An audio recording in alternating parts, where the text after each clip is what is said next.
Hello, I'm Cody Whipple with the Pennsylvania Fish and Boat Commission. Today we're joined by a very special guest, Mindy McClenahan. Mindy is a Chemist 3 and she's also the Water Quality Unit Leader for the Pennsylvania Fish and Boat Commission. Today we're at the Benner Springs Fish Culture and Research Station in State College, Pennsylvania. In this video, Mindy's going to introduce you to exactly what the Water Quality Lab does for the Pennsylvania Fish and Boat Commission. Hi, I'm Mindy. Like Cody said, I am the Water Quality Unit Leader for the Water Quality Lab here at the Fish and Boat Commission. Basically what we do is we analyze samples from each one of our 14 hatcheries in the state. Basically we have water coming into each hatchery, which we consider their influent sample. We sample there, and we also sample everything that goes over the fish and out at the other end of the hatchery, which we consider our effluent.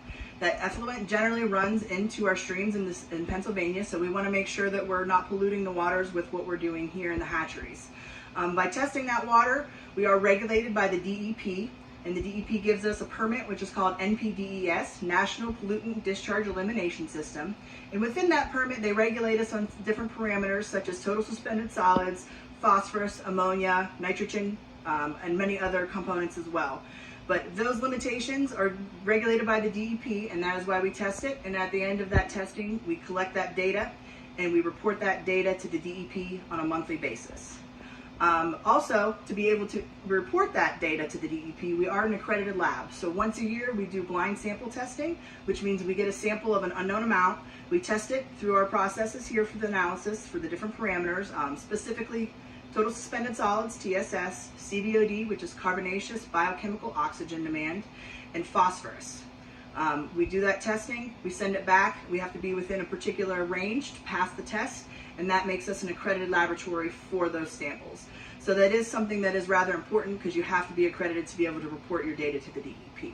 And that is done on an annual basis for us here in the lab. Our hatcheries do vary as far as what is contained in the permit. One good example is Spring Creek here in Center County, where this Benner Hatchery spring discharges a Class A stream, so it is one of our more stringent permits. Another good example is our Linesville Hatchery in Meadville, Pennsylvania. They discharge in the Pymatuning Sanctuary, which is not a Class A by any means, it's this lake, and they actually have 11 outfalls there versus one outfall here, which is the effluent discharge we're talking about. And their permit actually is much less stringent. Benner Spring with the stringent permit has to sample weekly for a lot of their stuff, where Linesville only has to sample quarterly, so only once a quarter. So there's a wide variety of permits. But basically that's what we do here in the Water Quality Lab. Thanks, Mindy.